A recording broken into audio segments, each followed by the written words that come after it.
Hi, and welcome. You're listening to the X22 Report. My name is Dave, and this is episode 1333B, and today's date is July 16th, 2017, and the title of the episode is The Crackdown Continues. These individuals need to be investigated. Now, before I get started, I just want to make an announcement. I uploaded an interview with Lynette Zhang on Saturday. It is on the X22 Report Spotlight YouTube channel. So if you go over to YouTube and you type in X22 Report Spotlight, it'll bring you to that video. Or you can view it on the X22Report.com site or the NewsSentinel.com site. Just scroll down a little bit, look over to your right-hand side.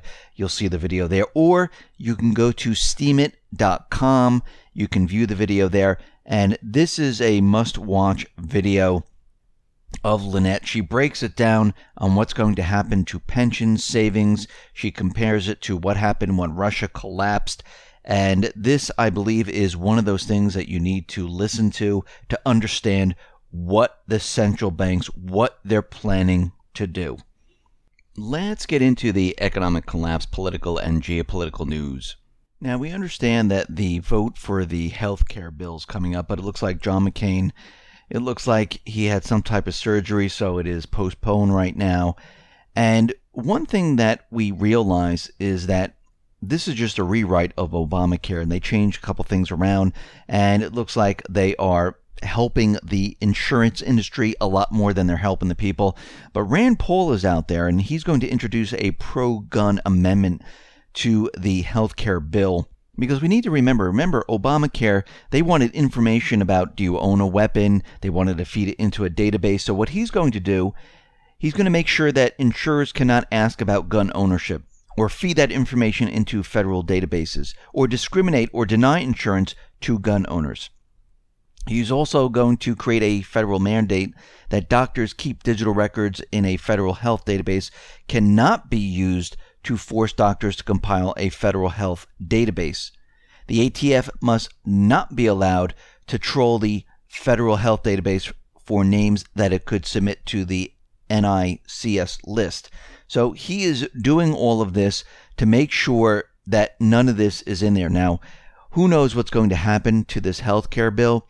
Again, it's really a big, gigantic rewrite with patches here and there, and it looks like it's helping the insurance companies and other entities. And we can see right now that nothing has changed. This is not being done for the people once again. It is being done for the insurance companies. It's being done for certain entities, other corporations, to bring in taxes. So we'll have to wait to see how this goes, because right now, nothing can be done because McCain is out for some type of surgery or something like that. Now, we understand that the corporate media is making a really big deal about this Russian collusion. And I wanted to take what they've been saying and their logic and apply this to other individuals that we should be investigating. Now, remember, incoming FBI Director Christopher Wray, he has stated that he would be interested in investigating links between officials of the Ukrainian regime and the Hillary Clinton campaign. Now, there's a lot of evidence that is mounting that shows that officials in Kiev actively work with the Clinton campaign to, try to influence the U.S. voters. And if we take what is happening with Trump and Russia and we apply the same logic to Clinton and Ukraine, well, let's think about this for a second. Because one of the most fascinating aspects of the so-called Russiagate investigation is that anyone connected to, say, Trump, whoever had a conversation with a Russian, well, they're involved in this whole Russiagate type of scenario and is a person of interest to an investigator. So let's take the same logic and apply it to Ukraine and Clinton, because we do have evidence that is continually mounting right now. Now, if we take the same tactics and we apply it, well, then Hunter Biden, he should be investigated. He's the youngest son of Joe Biden, the former vice president.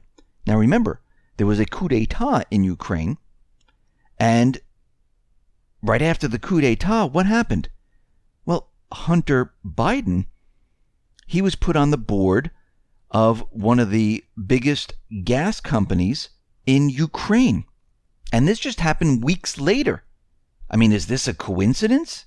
I mean, think about this for a second. How could this possibly happen? So let's look at Joe Biden, because Joe Biden, he was there in Ukraine. He gave a anti-Russian Ukrainian gas speech, and his son then was appointed weeks later to the board of a major Ukrainian energy company. And it shows that Hunter, Joe Biden, all connected to Ukraine. Let's look at Alexandra Chalupa. For over 10 years, Chalupa, a U.S. citizen of Ukrainian origin, worked for the Democratic Party. It has been established that she had multiple meetings at the Ukrainian embassy in Washington, D.C., in order to dig up dirt on former Trump campaign worker Paul Manafort. So she has a connection to Ukraine and to Paul Manafort, and she was digging up information. So she should be investigated. John McCain. Now, we know McCain, he was out in Ukraine. He has ties to Ukrainian leaders. He was shown in pictures with Poroshenko. He was shown in pictures with other individuals, extremists and fascist leaders in Ukraine back in 2014 of February. And he was there with Lindsey Graham, who was saying this is the year of the offensive. So he has connections to Ukraine. We also have Maxine Waters. Now, it is not clear if Waters has any direct connection with Ukrainian authorities, but an innocent prank call by the Russian comic callers Vovan and Lexus to Waters reveals that she is highly susceptible to anti-Russian propaganda. The fact that she engaged with the prank callers, seemingly believing that they were officials from Kiev, means that Waters ought to be questioned about any real calls she may have taken from actual Ukrainian regime officials. And then, of course, we have Lindsey Graham. He was there with McCain, out in Ukraine, speaking to leaders out there, Poroshenko, speaking to fascists, saying this is the year of the offensive. And there are many other individuals that should be investigated. We also should look into the charitable foundations, because are these charitable foundations really helping other individuals, or is it a money laundering operation? Now think about this. Back in 2010, Bill Clinton went to Moscow for a question and answer session with Renaissance Capital. Renaissance is owned by a Russian billionaire, Mikhail Prokhorov. For his efforts, he was compensated $500,000 and received a personal thank you from Russian President Vladimir Putin. Well, there's a connection with Russia. And then we have the Clintons Charitable Foundation. And anyone looking into the DNC, anything that has to do with the Clintons or their charitable foundation, it always seems that these individuals end up dead. Now, there really hasn't been much coverage over Klaus Eberwein's death. Now, Eberwein was a former Haitian government official who was going to expose the extent of the Clinton Foundation on how they were dealing in corruption, malpractice, and he was going to do this next week. And guess what? He was found dead in Miami at the age of 50. Now, the circumstances surrounding his death are actually kind of strange, because according to Miami-Dade's medical examiner, it looks like the official cause of death is a gunshot to the head. So he was going to expose the Clinton Foundation, and he ended up dead. If we look at Seth Rich, he was handing over emails and information that was going on in the DNC, and he was also shot. I mean, are we starting to see a pattern? If we go back in time, there are many other instances where people who cross the Clintons, they kind of end up dead. So the investigation from this new FBI director needs to start digging into all of this, because if we use the same rationale with Russia, they will find so much that this will be blown wide open. And we'll have to see how this turns out. But we can see as they continually go down the rabbit hole and they try to prove things about Trump and about his son and Russian collusion, it seems like it's all going back to Obama, Susan Rice, Loretta Lynch, Bill Clinton, the Clinton Foundation, the DNC. And if you notice, it's starting to become a pattern now of where everything is being done, where it's being orchestrated. And if they dig a little bit, they're going to find a whole bunch of stuff. Now, Italy is out there. They are threatening the EU because, remember, about 2 weeks ago, Italy reacted with anger to Austria's deployment of troops and armored vehicles to the border because Austria said, listen, we're not letting these migrants in. This is ridiculous. It's getting out of hand, and we need to guard our borders. Now, Italy, they are continually receiving all these different migrants and refugees, and they are mounting up here. I mean, we're up to about 200,000 already. And Italy's saying, listen, we're going to be using the nuclear option where we're just going to let 200,000 migrants out of Italy and let them travel across Europe into Brussels. And remember, where is all this coming from? This is coming from what the deep state has been doing all along with all these wars, with all these regime change. So we need to go back to the cause. The cause is the deep state. They're the ones who created all this problem. And if we can just remove our troops, if we could just get out of the Middle East and stop all of this, guess what? All these individuals can go back home. It's that simple. I mean, we're already seeing it in Syria, where Russia, the Syrian forces, they've cleared many and liberated many of the cities and towns. And the people said, you know something? We don't need to go to Europe. We want to go back to Syria. We want to go back to our homes. This is what people want to do. They don't want to flee their country. Yet they don't want war. That's why they fled in the first place. But once everything calms down and all these terrorists are out of their area, they want to come back. And this is what's happening right now. Now, the Iranians, they're saying, listen, our troops will remain in Syria until the government of Syria says we are no longer needed. So they're going to stay in there. Russia, their parliament gave them the green light for the long-term deployment of a military force to Syria right now. So they're going to keep many M24 helicopter gunships, Su-35 fighter jets within Syria, and they are not leaving as of yet. They're going to stay there for quite a while to make sure that everything is secure once all the terrorists and everything is said and done. So it looks like Russia, Iran, they're not leaving anytime soon. Now, what we come to find out from Amnesty International is that this newly declassified U.S. government audit shows that the U.S. Army failed to keep tabs on more than $1 billion worth of arms and other military equipment. Now, this equipment and these arms, ammunition, weapons, they were channeled to Iraq under the Iraq Train and Equip Fund, the ITEF. In 2015, U.S. Congress appropriated $1.6 billion for the ITEF program.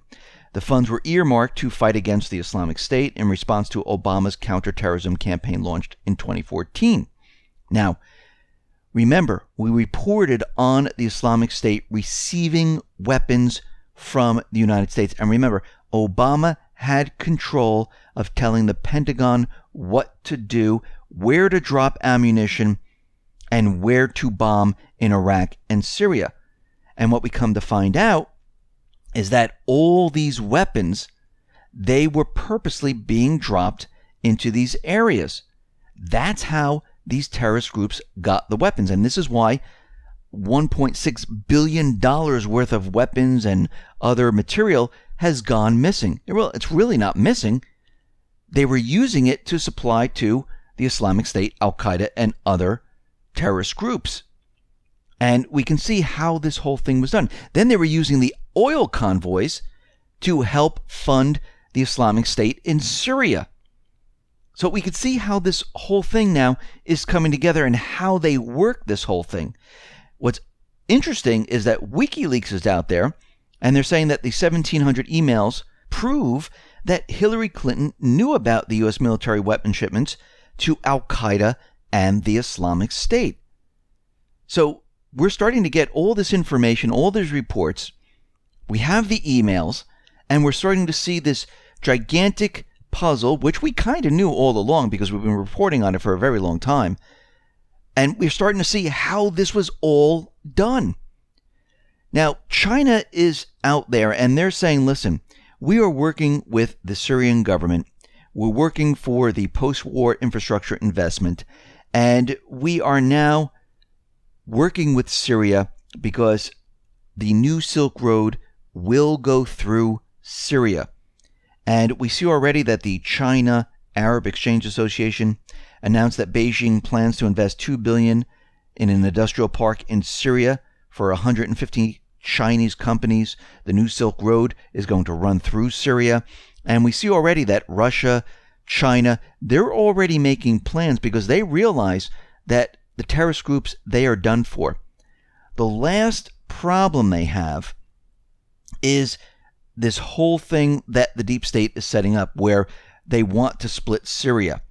And once again, when the world looks at this, and we could see that the deep state, they're doing this as if, well, if they have a base there, then it's separate from Assad's area to the west. So this is a separate part of the country, and this is what they normally do. They try to make it seem like this is what's happening right now. And what we're seeing is the Kurd heads, they're saying, listen, this is going to be our land. They're already making a play to say that this is going to be our independent land. Now, once again, the United States, the deep state, they're the ones who created all these paid mercenary forces. The Syrian opposition group with the Free Syrian Army, the Syrian Democratic Forces. This wasn't a grassroots uprising. This was all created. And now all of a sudden, it's the Kurds? Well, what happened to the other groups? They're getting nothing all of a sudden? No, they don't care which group they're using. They're trying to create something out of nothing. This was the plan from the beginning. Now again, Russia, Iran, Syria, China, they've always said the same thing. Let the people of Syria decide what is going to happen.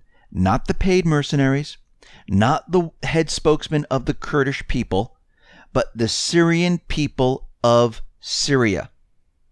And again, just like in Spain with Catalonia, let them have a vote. United States, step away. Take back all your paid mercenary forces. The deep state needs to be removed, and let the Syrian people decide themselves. There's no reason the United States even needs to be in Syria anymore. There's no reason the United States even needs to be in Iraq anymore. The terrorist problem is almost done for. The troops can be withdrawn right now. But again, they don't want this because this is not part of their plan. They want to break up Syria because they don't want the Silk Road. They want to stop the pipeline from Iran. They want the pipeline coming from the Gulf nations flowing into Europe. And this is the problem with Qatar right now because, once again, that's where the pipeline was going to start with all their natural gas. So we have a lot of players in this, and everyone is making their move, and we're going to have to watch this situation very closely. Listen, everyone, thanks a lot for listening. Be well, be safe, and especially be prepared. Thanks a lot.